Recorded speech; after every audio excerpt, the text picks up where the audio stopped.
Hi everyone, so today I want to show you a 5x7 version of this card. So this is the 6x6 and this was a card that I saw on Pinterest by a lady called Karen L. Williams.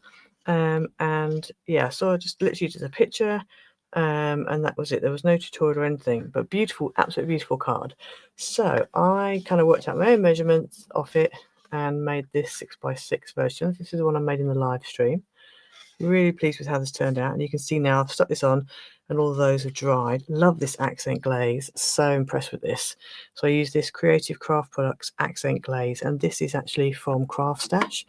And I ordered quite a few of them before their website closed because I only literally just found it, and it's just so nice, and I prefer it to glossy accents. I find glossy accents can be a little bit too runny for me. I find glossy accents is good for some things, but I think this is good for other things. So, you know, look at the shine on those. So yeah, so these are my own papers. This is my Yuletide Wishes paper pad that I've used here. It's also available as a digital kit over on my Ko-fi shop. You've got space on the inside here to write. But I wanted to show you a 5x7 one, and I'm going to do it slightly different because I had a few ideas.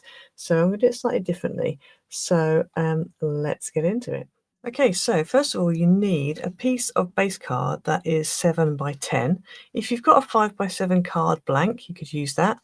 I'm going to use this piece 7x10, and you're literally going to score it in half at 5 inches. Okay, so I'm going to fold that in half. Now, the way that I'm going to do it today, if you wanted to, you could just do it the way that the same orientation as the way I did my 6x6. But I just thought I wanted to do things slightly differently. So we're actually going to be doing it this way round. Okay, and then you also need a piece of base card that is 7x7. Now, on this, we need to do some of the lines that we did on the 6x6. So I'm going to put my scoreboard away for a second while we draw those lines. Okay, so on the 7x7, you're going to draw some marks, make some marks along the top edge. And you're just going to mark at 1 inch, at 2 inches, at 3 inches, and then at 5 inches and 6 inches. And if you do the same along the bottom as well. And then I'm going to turn this round, and we're just going to draw pencil lines between the two marks. Now, I'm not going to go too dark with my pencil lines, but I do also want you guys to be able to see them. So I will have to rub some of these out later. Not all of them, just a few of them I need to rub out, because most of them aren't going to be visible. So I'm going to go ahead and just finish off these pencil lines.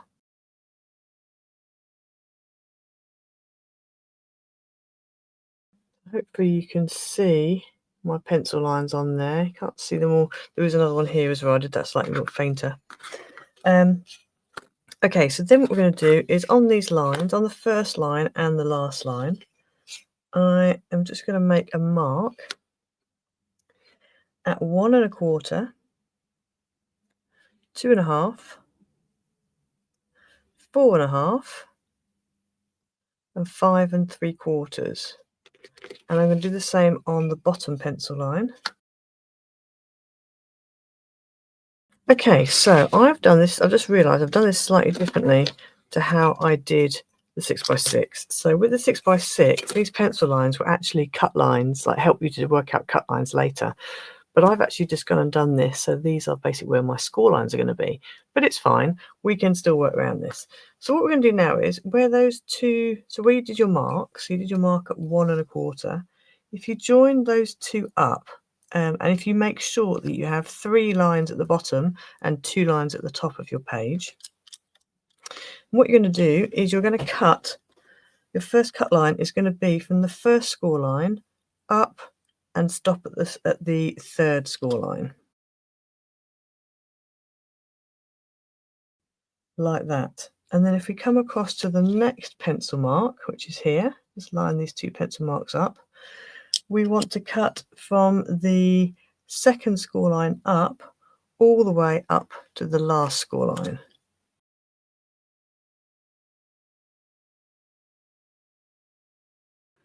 So you should end up with that. And then we're going to repeat the same thing but mirrored on the other side. So if we go to the next mark, we're going to cut from there down to this second pencil line.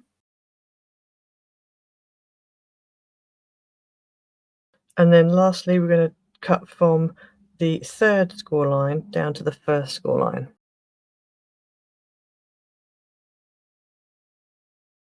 Okay, so I've brought the scoreboard back in and I've put it so that my pencil lines are going vertically. And I've got my 1-inch line here on the right because this lines up with the 1-inch here.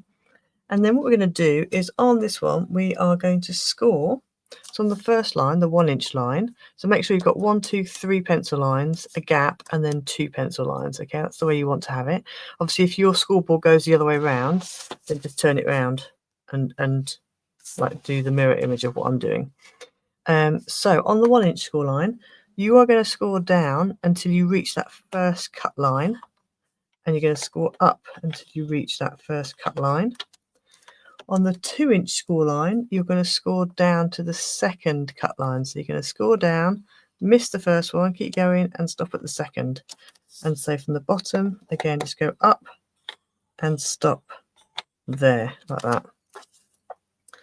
Then at the 3-inch score line, you are just going to score in between the first and second cut line. And again here, like that. And then when you get to the 5th pencil line, you're just going to score in between those at the second and the third cut line. And the same with this 6-inch line. Well, the 6-inch line, you're just going to score in the middle there. Okay, so what I'm going to do is I'm actually going to rub out pencil lines now so you can see where I have actually cut, scored even. Okay, so hopefully you can see all of my score lines and cut lines. So I'm going to turn this over now because I don't want, any of that. There's still some pencil lines in the actual scores. So I'm going to turn it over, and on this side what I'm going to do is the first 2 are going to be mountains. So we're just going to give them a bit of a crease and a bit of a crease, and then these ones here, mountain and mountain, and then a valley and a valley. And then this one here is a mountain, and that's a valley. And then what we'll do is just kind of coax it all forward and down like that, and then give it a really good burnish and get it into position. And then you also want to burnish it on the back as well, because obviously you're just burnishing the top score line. So let's turn this over and burnish these other score lines underneath to get a really nice crisp. And so that is what you are left with. So if you wanted to, and you wanted just to do a 5x7 landscape version, you could go ahead and this would just stick on the front of this card like that. And there you have a 10-fold version. But I'm going to be going this way round, and I'm swizzling this round, so that is like that. So that is going to go on the front like that. So this bit actually sticks out, but obviously will fold flat. So I just thought it was a bit interesting to have that, and then that's your kind of profile from the top. So I'm going to go ahead now and just stick this onto the front of here.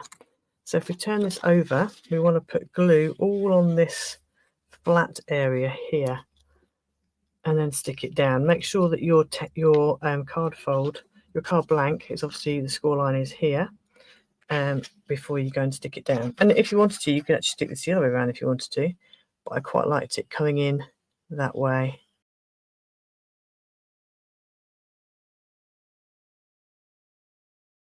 Okay, so I've stuck it on the front, and so you've got, obviously it opens up like that, but then you've got this bit that pops here, so it stands up like that, and I actually quite like that. I think it's quite cool, a bit different. Okay, so then we need to go ahead and stick our pattern pieces on. So for this, you're going to need in total 4 pieces of pattern paper that are 3/4 by 1 inch. So that is these ones. 1, 2, 3, 4. So these are going to go one on there and one on there, and then one just there, like that. So I'm going to go ahead and stick all of these down.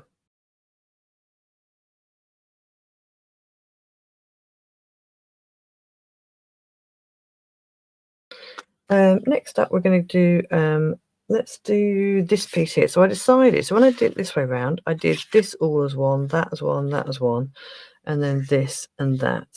But I decided it slightly differently this time. So I'm going to put these on so you can see what I'm going to do. So I'm actually going to use that whole piece as one, this piece as one, and then obviously these and this. So you can really, decorate it how you want to. For anybody who's wondering, these papers are from last year's Christmas kits.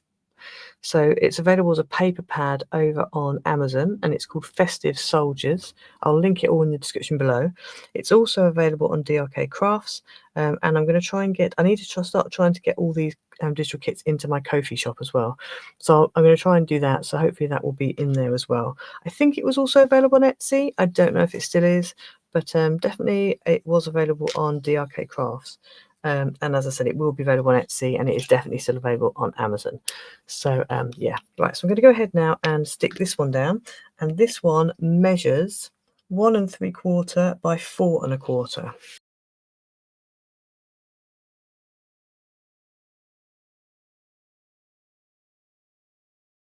Okay, so next up we have the piece that goes here. So this one measures 1 3/4 by 2 3/4, and that's going to go on there. So that's what we've got so far. And then here, you just need 2 pieces. You've got 1 piece here and 1 piece here. And these measure 2 1/4 by 3 3/4.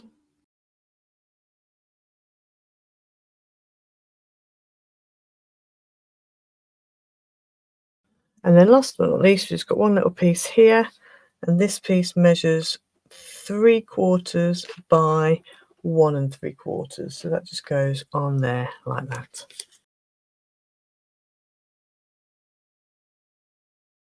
So there's all your decorating. Now, if you want to put some on here, you can. I think I'm going to leave mine blank.